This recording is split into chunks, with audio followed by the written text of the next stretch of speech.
Bien-aimés, que Dieu vous bénisse. J'espère que vous allez très bien, frères et sœurs. Avant-hier, j'ai fait une vidéo où je parlais de, n'est-ce pas, des sœurs qui viennent de se convertir et qui sont les proies faciles, n'est-ce pas, pour des loups qui sont dans l'église. Mais je crois qu'il fallait aussi que je mette le doigt sur des frères aussi qui viennent, des hommes qui reviennent du monde. Ils ne connaissent pas la parole de Dieu, mais eux aussi sont des proies faciles pour les faux hommes de Dieu. Jésus-Christ nous a prévenus. Il a dit qu'ils seront dans les assemblées. Il a dit qu'ils feront des miracles et des prodiges. Mais il nous a dit que leur miracle, c'est pour séduire le maximum de personnes. Jésus dit, ils séduiront beaucoup de monde. Le but de leur miracle, c'est pour séduire. Et il faut que vous sachiez qu'il y a l'onction de Dieu. Il y a aussi l'onction qui vient du diable. Le diable aussi a une onction. Quand Dieu faisait les miracles en Égypte, par Moïse, les marabouts de Pharaon aussi avaient l'onction du diable pour opérer aussi des miracles. Toutes les onctions ne sont pas de Dieu. L'onction de Dieu est sur son serviteur. L'onction qui vient du diable aussi est sur des loups. Eux aussi ont l'onction. Il y a une onction qui vient du Saint-Esprit. Il y a une onction qui vient du diable. Oui, les agents du diable aussi ont l'onction, mais cette onction n'est pas de Dieu. Toute onction n'est pas de Dieu. Faites attention. Parce que quand vous voyez une onction, oh, il a l'onction, oh, il a l'onction, oh. Satan aussi donne l'onction. Cette onction aussi fait des miracles. C'est pourquoi Jésus dit, ils font des miracles, pas avec l'onction de Dieu.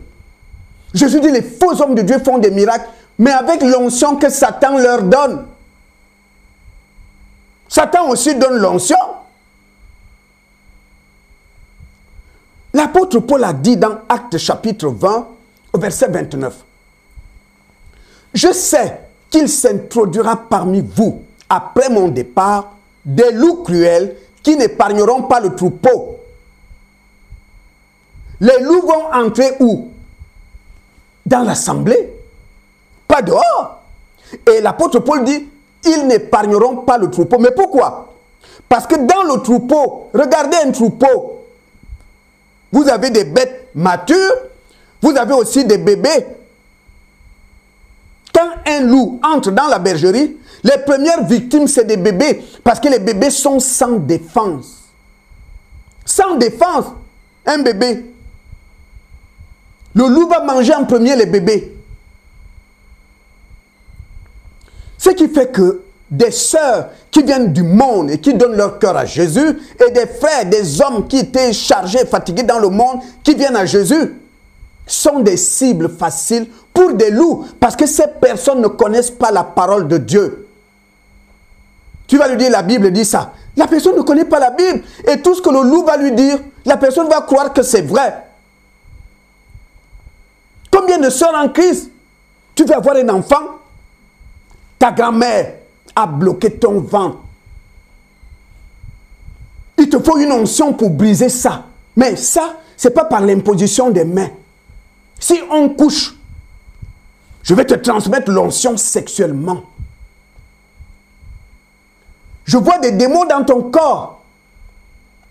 Pour que ces démons-là partent, il faut qu'on couche. Et mon onction fera partir des démons que je vois en toi. Quel mensonge, Seigneur! Il n'y existe, il n'y a pas, ça n'existe pas. Une délivrance par le sexe, on ne peut délivrer personne par un rapport sexuel, c'est du mensonge. C'est un mensonge. Et beaucoup de femmes, même des femmes mariées, tombent dans le panneau, tombent dans ce mensonge. C'est pourquoi Paul dit, moi je m'en vais. Mais il y aura des loups qui viendront. Ils diront qu'ils s'appellent général de Dieu, archibishop, évangéliste, révérend pasteur, révérend apôtre, bishop. Mais ce sont des loups, ils ont pris des titres. Et quand ils entrent dans la bergerie, les premières victimes, c'est des bébés. Parce que les bébés sont fragiles. le bébé ne sait pas se défendre. Le bébé ne connaît pas la parole de Dieu. Il n'a même pas l'habitude de lire la Bible. Donc tout ce que le loup va lui dire, le bébé va encaisser ça. Ce sont des menteurs. Et vous allez remarquer que ces faux hommes de Dieu, c'est d'abord le sexe et le pognon. Ils ont deux choses. Mais moi je dis aux gens, comprenez-les, comprenez-les. Si tu joues à l'homme de Dieu et que tu sais que Dieu ne t'a jamais envoyé, tu ne peux pas attendre une bénédiction de Dieu. Parce que l'envoyé de Dieu sait que c'est Dieu qui pourvoira à ses besoins parce que c'est Dieu qui l'a envoyé. Mais celui qui sait que Dieu ne m'a jamais envoyé, c'est moi-même qui se dit pasteur, il n'attend rien de Dieu. Il attend tout de vous. Il n'attend rien de Dieu. Parce que l'envoyé de Dieu sait que c'est Dieu qui m'a dit, lève-toi et vas-y. Dieu pourvoira. Dieu prendra ses responsabilités. Mais celui qui s'est déclaré lui-même homme de Dieu, il sait très bien qu'il n'attend rien de Dieu. Parce que Dieu ne l'a jamais envoyé. Donc il attend tout de vous. C'est vous qui devez payer son loyer. C'est vous qui devez donner l'argent pour ses costumes. C'est vous qui devez donner l'argent pour qu'il change de voiture. C'est vous, c'est vous. Il attend tout de vous. Il n'attend rien de Dieu. Dieu a dit à Élie, va dans le désert, à côté, n'est-ce pas, d'un ruisseau. Et Dieu envoyait des corbeaux le nourrir. Élisée était à côté d'une source d'eau. Et Dieu envoyait des corbeaux qui amenaient le pain et la viande. Dieu assume, quand Dieu envoie, il s'occupe de toi. Tu ne seras pas dans les manques. Mais les loups savent que Dieu ne les a jamais envoyés. C'est pourquoi il vous demande l'argent. C'est pourquoi il va te dire, tu veux une prière, donne une offrande. C'est le prix. L'offrande là, c'est le prix de la prière. Tu veux la guérison, donne une offrande, 1000 euros. La prière de guérison qu'il fera pour toi coûte 1000 euros. C'est pourquoi il te demande 1000 euros. Il n'attend rien de Dieu, Dieu ne l'a jamais envoyé. Parce que l'envoyé de Dieu ne demande pas, n'attend rien des hommes. Il attend de Dieu. C'est Dieu qui pourvoira. C'est Dieu qui va toucher les cœurs des gens. C'est Dieu alors que tu n'as rien demandé. C'est Dieu qui va toucher les cœurs des gens de te bénir. Je connais un homme de Dieu au Gabon. Sa femme venait accoucher en France. Il ne demandait rien à personne. C'est des gens de l'église qui avaient les moyens, qui proposaient cela à l'homme de Dieu, qui payaient le billet Air France aller-retour. Il ne demandait rien. C'est Dieu qui va toucher les cœurs des gens pour t'aider, pour t'apporter ce dont tu as besoin, sans que tu aies demandé. Mais ce sont des loups. Bien aimé, je vais profiter de faire quelques petits témoignages. Des témoignages que j'ai fait dans la première vidéo et d'autres. Je pense à cette jeune femme, je préfère ne pas donner le nom de son pays, qui est là au sud de Paris. Elle va voir un faux homme de Dieu. Elle avait des douleurs de ventre que l'hôpital n'arrive pas à traiter.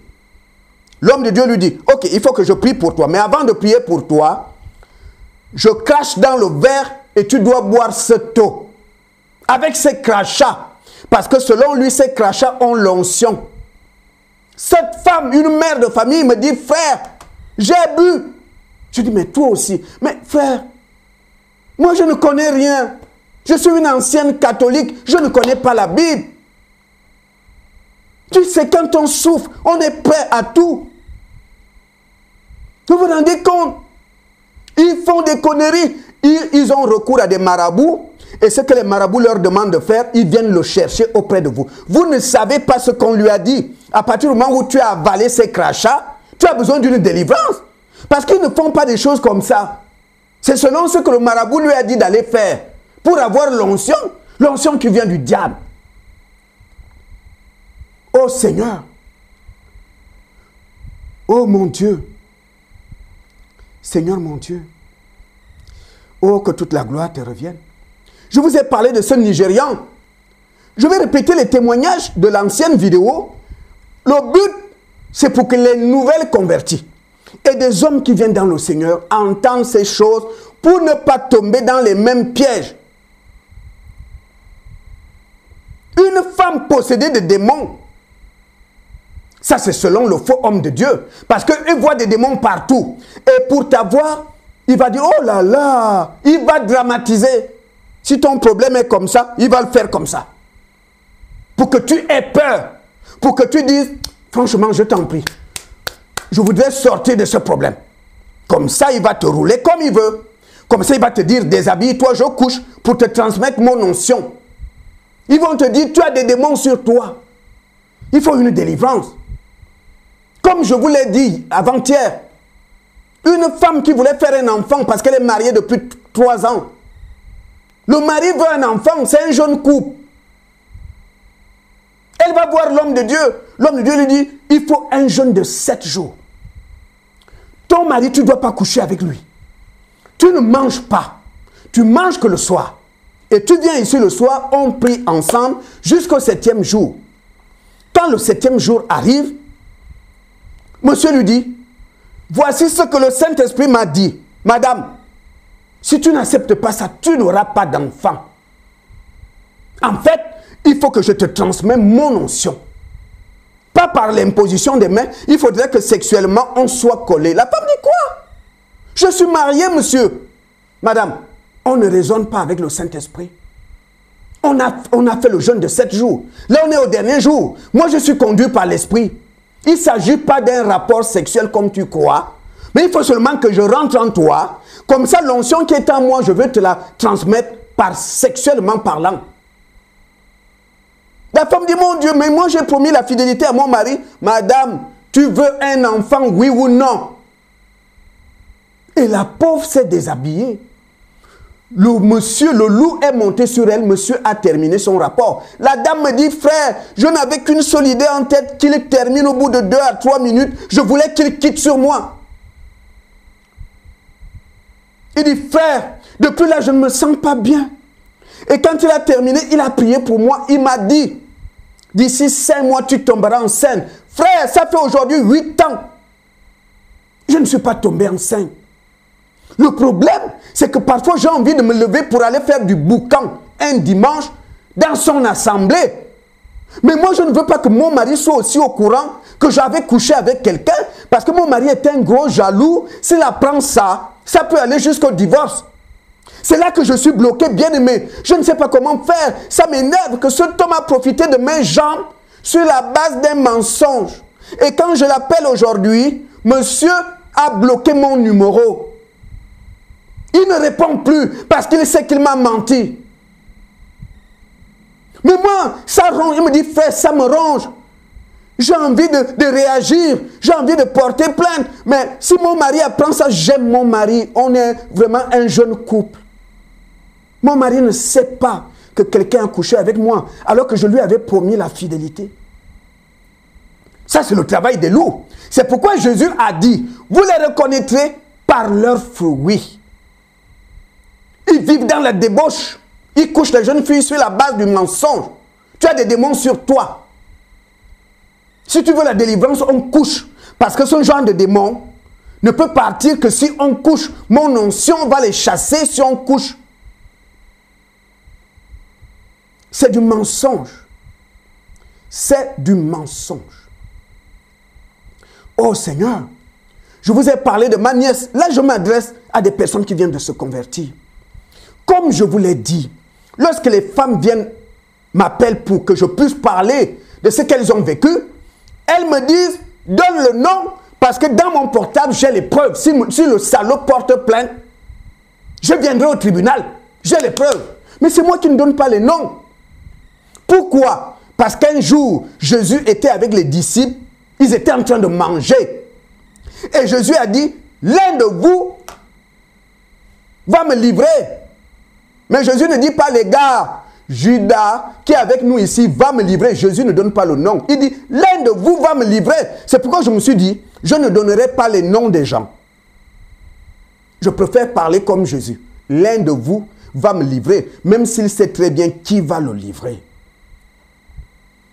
On invite un Congolais. Il a une église à Arras. On l'invite à Nanterre.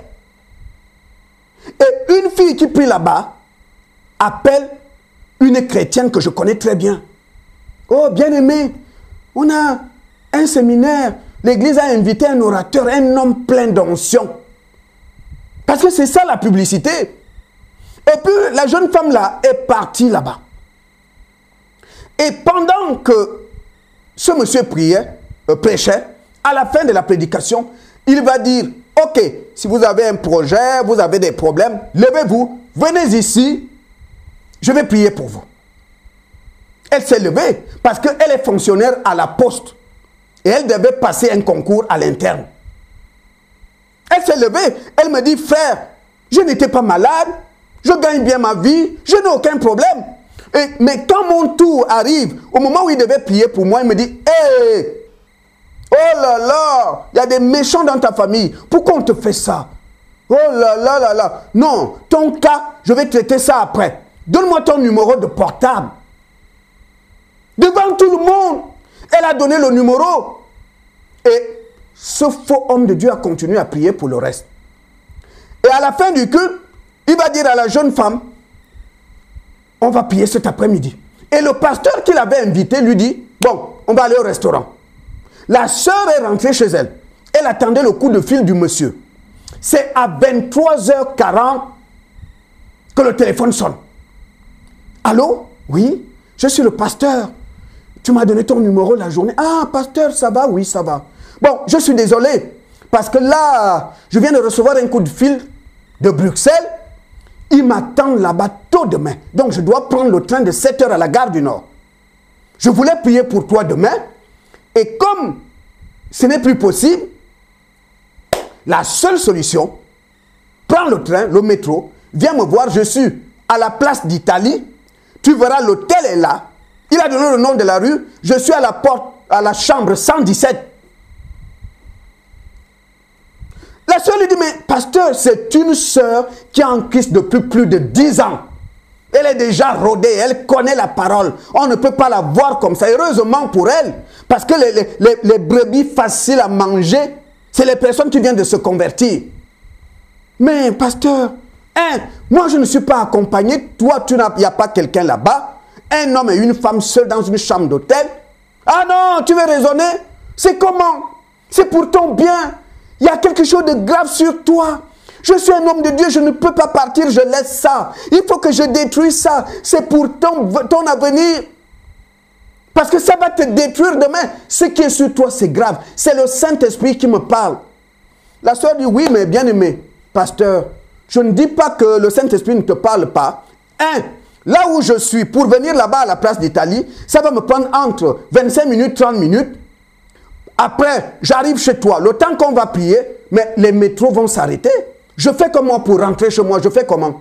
Non, ne raisonne pas. Tu dois venir ici. Je te le dis, je suis un homme de Dieu. Tu viens, c'est tout. Parce qu'il faut que je brise ce que j'ai vu là sur toi. C'était maintenant un bras de fer. La fille dit, non, non, non.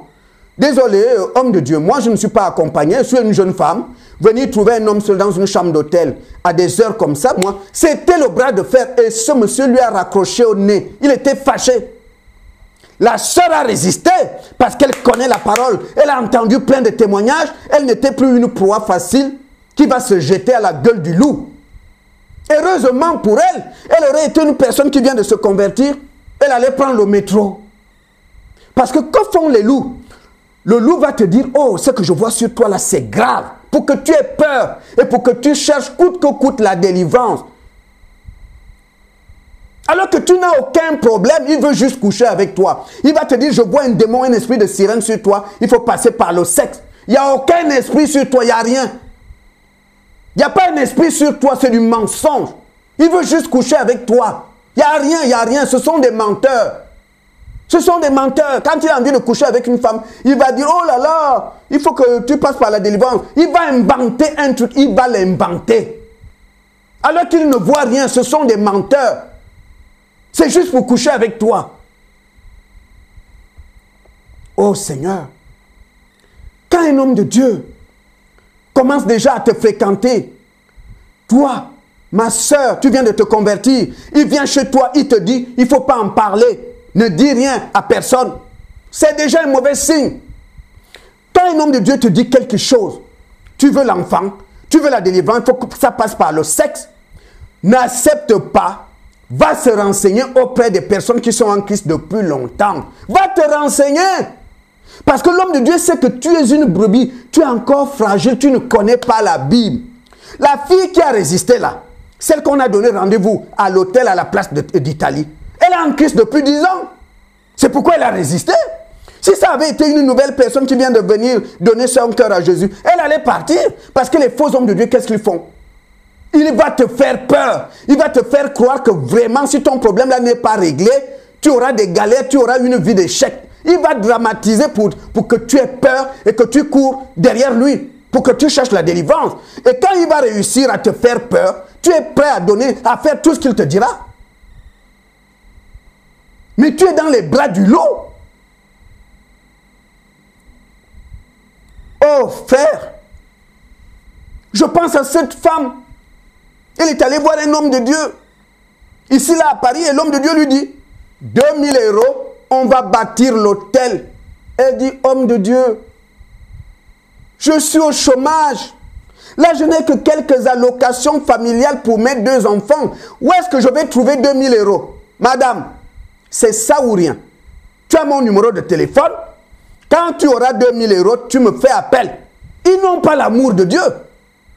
L'apôtre Paul dit, ce sont des loups cruels. Ils n'ont pas l'amour. Ce ne sont pas des hommes de Dieu, ils veulent l'argent et le sexe. Ou tu lui donnes le sexe, ou tu lui donnes le pognon. Il n'attend rien de Dieu, puisque Dieu ne l'a jamais envoyé. C'est lui-même qui a pris le titre de bishop, évangéliste, prophète, c'est lui-même. Ils ont recours à des fétiches sur le marabout. Je vous l'ai déjà dit, pour avoir des bagues pleines d'onction, mais une onction démoniaque. Des chaînettes avec gros crucifix, il y a de l'onction dedans. Des mouchoirs magnétisés, il y a une onction dedans. Mais cette onction ne vient pas de Dieu. Je vous parle du témoignage d'un Nigérian. On l'invite au Kenya. Et cet homme arrive là-bas, il termine de prêcher, il va dire, il y a des femmes ici qui ont des problèmes pour enfanter. Il y a parmi vous celles qui veulent faire un enfant. Venez cet après-midi. Je veux m'occuper de vous. Les femmes arrivent. Ok, voici ce que le Saint-Esprit me dit. Vous devez vous déshabiller, soutif, vous enlevez tout. Et moi, vous venez devant moi. Et on peut voir dans la vidéo comment les femmes sont alignées les unes derrière les autres en rang. Et vous avez des jeunes filles, les seins debout, devant cet escroc. Il est assis sur une chaise et il tient les seins des femmes. Il presse la poitrine. Il presse. La jeune fille est là. Il presse. Une fois que le petit liquide sort, il prend un verre, il prend le petit liquide, il va sur l'autre sein, il appuie, il presse, le petit liquide sort, il prend. Ton tour est fini, mets tes habits, rentre chez toi. Autour de l'autre, il appuie ta poitrine jusqu'à ce qu'un petit liquide sort. Quand le petit liquide coule, il amène le verre. Alors, il va sur l'autre sein, ça coule, il va récupérer. Il va faire ça à toutes les femmes. Et ce monsieur va dire aux femmes, écoutez, ce que je prélève là, moi je veux faire un jeûne de 7 jours pour vous, et vous verrez d'ici 2-3 mois, vous allez tomber enceinte. Alors qu'il s'agit tout simplement de ce qu'il va amener chez son marabout. En fait, le marabout lui a dit d'amener ça. Et il est en train, mais comme il a affaire à des jeunes filles qui ne connaissent pas la parole, parce que quand tu connais la parole de Dieu, on ne peut pas te rouler comme ça dans la farine. Et ces filles, sans le savoir, sont en train de donner leur âme au diable. Et dans l'avenir, elles auront des problèmes, des maladies bizarres. Tu ne trouves pas de mari, tu as des avortements, tu as des fausses couches, tu as des maladies, tu as l'échec, parce que ton âme a été amenée chez le marabout. Et c'est le marabout qui travaille dessus. Et ça aura un impact sur vous. Donc, et vous allez voir cet homme de Dieu demain, il fait seulement comme ça, les gens tombent, il fait comme ça, les gens tombent, mais parce qu'il a une onction. Je vais vous parler d'un Nigérian qui était gravement malade, un pasteur, il faisait des miracles, des prodiges. Il tombe gravement malade. Quand il tombe gravement malade, on l'a hospitalisé. Mais, quels que soient les traitements, ça ne donnait rien. Et la mort ne faisait que s'approcher. Lorsque cet homme a vu que non, je pense que je ne quitterai pas ici, il a eu l'idée de confesser son péché. C'est alors qu'il a appelé les diacres de son église et les anciens à l'hôpital. Il a dit non, là je sens que je vais mourir, il faut que je confesse vite mon péché. Il a dit, frères et sœurs, quand vous me voyez là faire des miracles, je demande pardon à Dieu, ça ne venait pas de Dieu. Oh bien-aimé, ça ne venait pas de Dieu. J'avais été mis en relation avec un grand marabout. Et ce marabout m'avait donné des incantations à faire au bord de la mer la nuit. C'est alors que je suis allé dans une plage, dans l'obscurité totale devant les vagues. Je me suis mis à genoux et je me suis mis à réciter des incantations que le marabout m'avait données. Alors que j'avais les yeux fermés, j'ai senti dans l'eau comme si quelqu'un sortait dans l'eau et la personne marchait à ma direction. Quand cette personne arrive à mon niveau, dans le noir total, la personne a posé sa main sur ma tête et j'ai senti dans mon corps comme une décharge électrique, comme un courant. Après, j'ai senti la personne retourner dans l'eau. C'est alors que je me suis levé et rentré chez moi. Je sentais mon corps chauffer. Et à partir de là, quand je priais pour les gens tombent.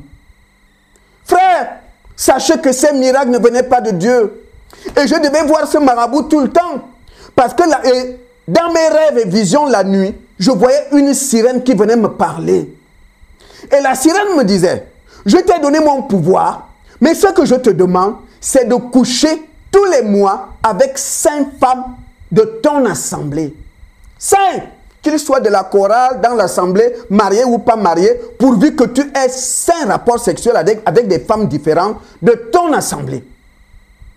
Et ce qu'on m'a dit, c'est la condition que je devais remplir pour que le fétiche soit opérationnel à tout moment. Et c'est la sirène des eaux qui venait lui dire ça. Donc les miracles que je faisais ne venaient pas de Dieu. Et le lendemain, il est mort, mais il a eu le temps de vite confesser son péché. Est-ce qu'il est sauvé? Je n'en sais rien. Mais il a confessé. Je veux te dire par là, surtout vous les jeunes filles qui venaient d'accepter Jésus, celui qui veut coucher avec toi, parfois, ce n'est pas forcément pour le plaisir. C'est parce qu'il a envie de prendre quelque chose. Il a envie de prendre quelque chose sur toi. Selon ce que le marabout lui a dit. Et je veux faire une petite parenthèse. Ma soeur en Christ, il faut que tu saches que tout le monde ne couche pas pour le plaisir. Dieu a dit, l'homme quitte son père et sa mère, s'attache à sa femme. Les deux deviennent une seule chair. C'est quand tu es collé sexuellement avec un homme qu'il y a transmission de démons. Puisque vous êtes devenus une seule chair, les démons peuvent voyager d'un corps à l'autre au moment où vous êtes reliés. C'est là où les démons peuvent voyager d'un corps à l'autre. Deuxièmement, si la personne avec qui tu as le rapport sexuel, c'est au moment où vous êtes collés que la personne peut prendre tout ce qui est en toi. La télécommande est ici dans ma poche. Je peux prendre la mettre quand je veux. Mais si c'est toi qui as la télécommande, je dois te dire, s'il te plaît, tu peux me passer la télécommande. Mais à partir du moment où toi et moi, on est devenus une même personne, je peux me servir. C'est exactement ce que font des sorciers. Tu sais que cette personne fréquente des loges. Tu sais bien que cette personne est dans la Rose-Croix. Tu sais très bien que ce grand commerçant, il est riche, mais il touche aux pratiques occultes pour s'enrichir. Et tu vas lui donner ton corps. Si seulement tu savais ce qu'il va prendre. Parce qu'au moment où vous êtes reliés, c'est là où on prend des choses. C'est là où la personne va te rafler.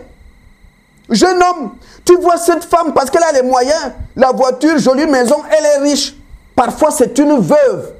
Et tu te dis, moi, je m'en vais profiter de son pognon. Oui, tu auras des beaux costumes. Oui, tu vas manger, tu auras une femme cadeau dans les bras. Tu vas dormir sur un bon matelas. Mais si seulement tu savais quand elle ouvre les jambes, toi, tu rentres, ce qu'elle va prendre en toi. Elle va prendre ton avenir, ton étoile. Et tu verras après demain, tu as des difficultés à garder une femme. Tu as des difficultés à gérer une famille. Rien ne marche parce qu'on t'a dépouillé. Et vous avez plein de jeunes filles qui ont vendu leur avenir parce qu'elles suivaient l'argent. Tu as été raflé pendant un rapport sexuel. C'est là où la personne a tout pris. Et après, tu ne trouves pas de mari. Après, tu te bats à contre-courant. Rien ne marche. Donc, il faut que vous sachiez qu'un rapport sexuel, c'est dangereux. Donc, c'est ce que je voulais vous dire. Frère, tu viens de te convertir. Un homme de Dieu te parle d'une offrande. Que comme condition pour la prière, je t'informe que c'est des histoires. Dans la loi de Moïse, il fallait que l'homme mette la parole en pratique pour obtenir quelque chose de Dieu. Et dans la loi de Christ, c'est par la foi que Dieu te bénisse.